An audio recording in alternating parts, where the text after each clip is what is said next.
Why don't my Aboriginal and or Torres Strait Islander patients attend regularly to their appointments, or if they do attend, they're late? Probably a few reasons, but I'll, from my observations, I guess, people have a lot to do. You know, it's not just your own life, unfortunately.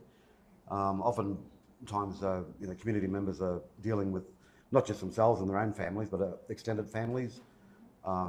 Unfortunately, we have a lot of sorry business happening where, you know, people pass away in families, and that often brings about, you know, people being out of touch, or, you know, not going to certain appointments, including their medical appointments. Other times too, I think there's a lot of people will be caring for other people instead of themselves.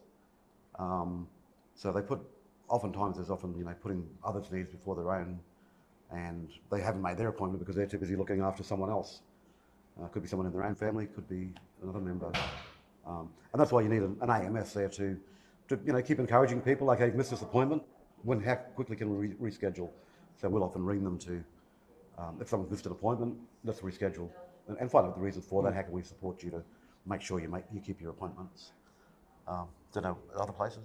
Oh, look, you know, you hit the nail right on the head there. That's probably the biggest one, is competing priorities, you know. With our mob, they'll always pick their own health last over all the other priorities in their families, their own lives and their family lives. But one thing I think too, that a lot of people are already, you know, so easily to forget, is that if it's a female, for instance, or even if it's a male, they could be going through domestic violence. Like, if they're going through domestic violence, of course they're not going to turn up to an appointment, you know. So that's why it's important that the doctors build that rapport to even ensure that these other factors aren't outplayed too when it comes to missing appointments and stuff. I can even drill right down to things like finances, you know.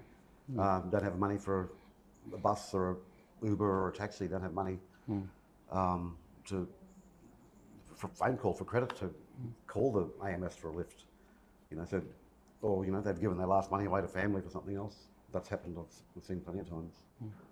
Okay.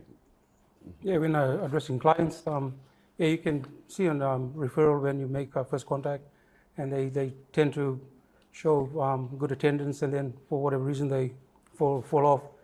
You try and look and assess their priorities around, you know, the family, the children, school, transport, and yeah, when you do get to engage in, because some services that do provide community engagement, doing home visits and stuff, you can actually turn up and assess the situation at home, you know, and then you can see sometimes there's cars in the driveway, you know, and say, oh, how come this person couldn't? But then, you know, there's always going to be a backup plan that maybe the driver's sick and then they don't turn up, you know. So health is always never a priority until these things are addressed, you know. So that's where the priority lies.